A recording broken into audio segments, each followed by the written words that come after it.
Nous sommes mercredi, j'ai l'impression qu'on va manger du canard. Oui, et on va voir quelques dessins tout de suite. Dans l'affaire des mutuelles de Bretagne, le patron du groupe parlementaire Les Républicains En Marche s'en sort sans dommage. Richard Ferrand le dit dans ce dessin. La justice m'a disculpé, je suis blanc comme neige. Édouard Philippe lui répond, tu veux dire prescrit comme neige.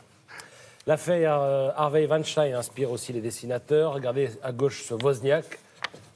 Hollywood, non pas où est Wozniak, mais où est Harvey. Et évidemment, le débat sur le harcèlement a inspiré Diego Aranega. Regardez le policier qui arrête le monsieur qui vient de siffler la dame. Sifflez là-dedans. Voilà, c'est le nouvel alcotest, ça s'appelle le sexotest. La FIAC, c'est parti. Oui. Plusieurs papiers dans la presse ce matin. Je vous conseille le supplément du Figaro qui nous annonce 193 galeries du monde entier réunies à Paris. Alors, essentiellement au Grand Palais, mais aussi Place Vendôme, Petit Palais, Musée de la Croix, aux Tuileries.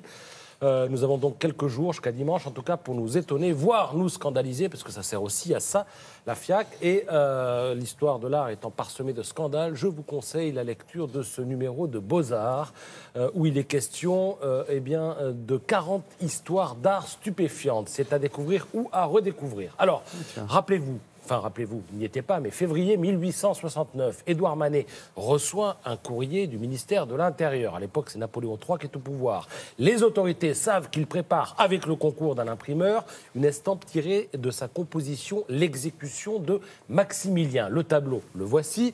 Dans cette œuvre, en fait, Manet dénonce la manière dont Napoléon III a laissé se faire tuer en juin 1867 l'empereur fantoche qu'il avait placé au Mexique en vue d'exploiter le pays. Et alors, les uniformes, regardez bien, dans une première version, les bourreaux avaient des sombreros, ils étaient mexicains, mais à la fin, ils ont des képis. Et ils ressemblent effectivement à des militaires français. Donc, elle était là, la dénonciation. La vraie photo de l'exécution, la voici, l'empereur avec deux de ses généraux. Donc, à l'époque, Manet crie au scandale, il crie à la censure, mais en fait, il crie dans le vide. Et il finit par écrire à Émile Zola, lequel n'a qu'une peur, c'est de ne pas rentrer dans l'histoire. Et donc, Zola va dénoncer le scandale, la censure, mais finalement, la censure sera plus forte et Manet ne pourra exposer sa toile au salon de 1869. Son estampe ne verra le jour d'ailleurs qu'un an après sa mort en 1884. Alors, Manet a réalisé plusieurs versions de ce sujet. La première est au musée des Beaux-Arts de Boston, si vous passez par là. La seconde a fini tout un tas de fragments à Londres. La troisième, l'esquisse définitive, en fait, est à Copenhague. Et puis, la composition finale est à Mannheim, à la Kunsthalle. Et alors, dans un tout autre genre, puisqu'on parle de scandale et on parlait de la FIAC, vous avez Orlan et son baiser de l'artiste. Alors là, ça se passe en octobre 1977 à Paris, donc à la FIAC. Et Beaux-Arts a trouvé la formule pour résumer l'affaire. Un gros palot au Grand Palais. De quoi s'agit-il? C'est bon. Oui, vous allez voir.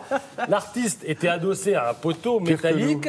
Elle était vêtue d'un grossier corset troué d'une fente sur la poitrine dans laquelle les clients pouvaient glisser une pièce de 5 francs à l'époque. 5 francs, c'est 80 centimes d'euros. Je le dis pour ceux qui n'étaient pas nés.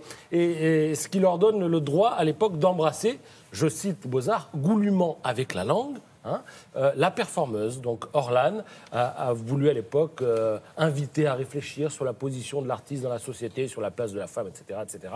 Ça a fait d'elle, en tout cas, une star du body art. Tout ça est à lire dans Beaux-Arts. Merci beaucoup, Patrice. Allez.